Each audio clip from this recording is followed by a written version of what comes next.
Welcome to iDream media. So unwanted hair అవాంఛిత రోమాల సమస్య ఇబ్బంది పెడుతూ ఉంటుంది. రావడానికి కారణాలు ఏంటి, మరి దీనికి పర్మనెంట్ సొల్యూషన్ ఏముంది, వివరాలు తెలుసుకుందాం. ఈరోజు మనతో పాటు ఉన్నారు ప్రముఖ డెర్మటాలజిస్ట్ డాక్టర్ మేధిని రెడ్డి గారు from ఒలివా skin clinics, Gachibowli. Doctor గారు నమస్తే అండి. నమస్కారం. డాక్టర్ గారు, జనరల్గా అన్వాంటెడ్ హెయిర్ చూస్తూ ఉంటాము, చాలా మందిని ఇబ్బంది పెడుతూ ఉంటుంది. ఫేస్ మీద అంటే చాలా రకాల క్రీమ్స్ అనేవి వాడుతూ ఉంటారు. జనరల్గా వ్యాక్సింగ్, థ్రెడ్డింగ్ ఇలా చేస్తూ ఉంటారు. సో అది పర్మనెంట్ సొల్యూషన్ అయితే కాదు. ఏంటి డాక్టర్ గారు, అసలు ఇవి ఎందుకు వస్తాయి, సొల్యూషన్ అంటే ఏంటి? ఫస్ట్ ఆఫ్ ఆల్ ఎందుకు వస్తాయి అంటే the only reason is hormonal imbalance అండి. ఒక ఫీమేల్ కి మేల్ ప్యాటర్న్ లో హెయిర్ అప్పర్ లిప్ మీద, చీక్స్ మీద, చిన్ మీద అండ్ అప్పర్ నెక్ మీద ఈ కండిషన్ హెయిర్ రావడం, ఈ కండిషన్ ని హిర్సుటిజం అంటాం అనమాట. సో ఇది హార్మోనల్ ఇంబ్యాలెన్స్ వల్ల వస్తుంది. And most common causes PCOS. So PCOS అంటే పాలిసిస్ట్రిక్ ఓవేరియన్ సిండ్రోమ్. సో ఈ రోజుల్లో ఏంటంటే ఎవ్రీ 3 గర్ల్స్లో ఒక గర్ల్కి పీసీఓఎస్ ఉంటుంది. సో పీసీఓఎస్ ఉన్న అందరికీ ఈ కండిషన్ రావాలని లేదు, బట్ ఈ కండిషన్ ఉన్నప్పుడు మాత్రం వి ఎవాల్యుయేట్ ఫర్ హార్మోన్స్ అనమాట. అయితే దీనికి ఏంటి డాక్టర్ గారు, నార్మల్గా ఏం చేయకూడదు, సో ట్రీట్మెంట్స్ అంటే ఏమున్నాయి? ఫస్ట్ ఆఫ్ ఆల్ ఏం చేయొద్దు అంటే వ్యాక్సింగ్ చేయించొద్దు, థ్రెడ్డింగ్ చేయొద్దు, ప్లక్కింగ్ చేయొద్దు. ఓకే ఈ 3 ప్రొసీజర్స్ వల్ల ఏమవుతుందంటే ఇవి చేసినప్పుడు హెయిర్ అనేది ఇలా రూట్లో గట్టిగా అటాచ్ అయి ఉంటుంది. సో దాన్ని ఎప్పుడైతే మనం ఒక ఫోర్స్ఫుల్గా పుల్ చేస్తామో దాని అటాచ్మెంట్స్ అన్ని డ్యామేజ్ అవుతాయి.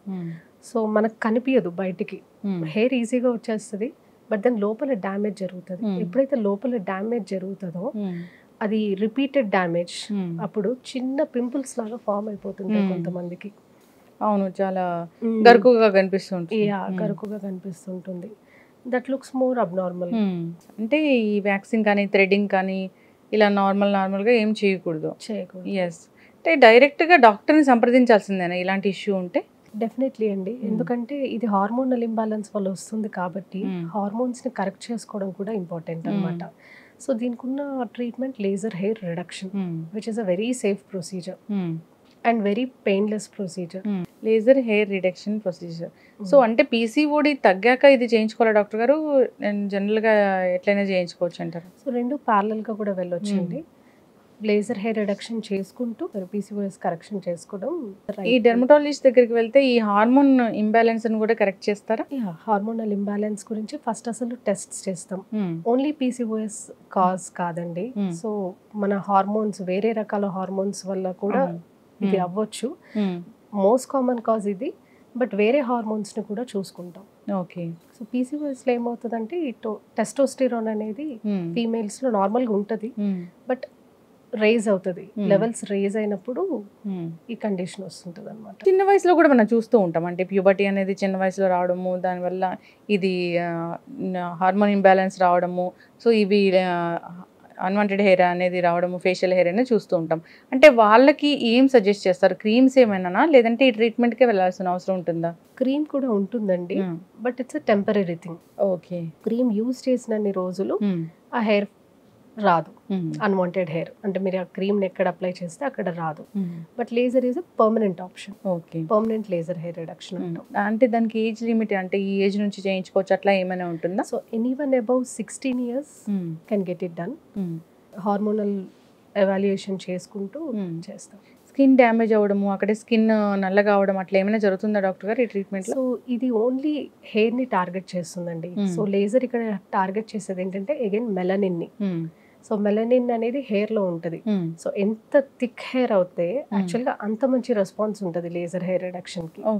ఎందుకంటే థిక్ హెయిర్ లో మెలనిన్ ఎక్కువ ఉంటుంది కాబట్టి లేజర్ టార్గెట్ చేస్తుంది దాన్ని. డాక్టర్ గారు, ఇంతకుముందు రకరకాల వ్యాక్సింగ్లు ఇలాంటివి చేసుకుని, థ్రెడ్డింగ్ ఇలాంటివి చేసుకొని ఉన్నారు. అలాంటి వాళ్ళకి కూడా ఇది బాగానే పనిచేస్తుంది అంటారా? డెఫినెట్లీ అండి. అంటే సెషన్స్, సిట్టింగ్స్ ఇలా చెప్తూ ఉంటారు కదా, అప్పుడు ఎలాంటి జాగ్రత్తలు తీసుకోవాలి? 1 సిట్టింగ్ అయిపోయింది లేజర్కి, తర్వాత సిట్టింగ్కి వెళ్ళే ఈ గ్యాప్లో ఎలాంటి జాగ్రత్తలు తీసుకోవాలంటారు? సో ఫస్ట్ ఆఫ్ ఆల్ ఏంటంటే స్కిన్ ఎప్పుడు డ్రై ఉండొద్దు బిఫోర్ ఎనీ ట్రీట్మెంట్. సో ఎప్పుడైతే ఒక డెఫినెట్లీ పోస్ట్ ప్రొసీజర్ ఇన్స్ట్రక్షన్స్ ఇస్తాము, ఆ స్కిన్ కేర్ రెజిమెన్ ఫాలో అవుతే సైడ్ ఎఫెక్ట్స్ అనేవి ఆల్మోస్ట్ అవాయిడ్ చేయొచ్చు మనం. ఎన్ని సిట్టింగ్స్ కి ఇది పూర్తి స్థాయిలో తగ్గిపోతుంది అంటారు? So it takes around 8 to 10 sessions అండి. సమ్ టైమ్స్ 6 to 8 సెషన్స్ కి బెటర్ ఇంప్రూవ్మెంట్ కూడా ఉంటుంది.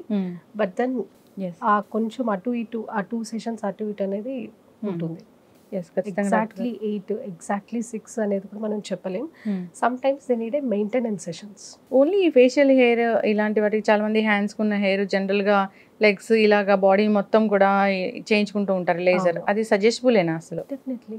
సో జనరల్ గా అంటే ఈ అన్వాంటెడ్ హెయిర్ అనేది చాలా మందిని ఇబ్బంది పెడుతూ ఉంటుంది. ఫేస్ మీద ఉంటే ఇబ్బంది పడుతూ ఉంటారు నిజంగా.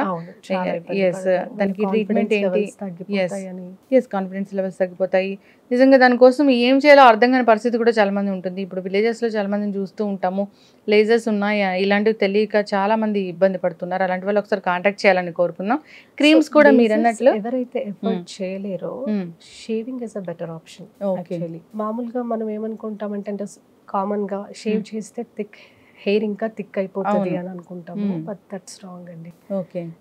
షేవింగ్ లేదా trimming, these are the best options. ఏదైనా డౌట్స్ ఉంటే ఒకసారి కాంటాక్ట్ చేయాలని కోరుకుందాం. ధన్యవాదాలు. Thank you.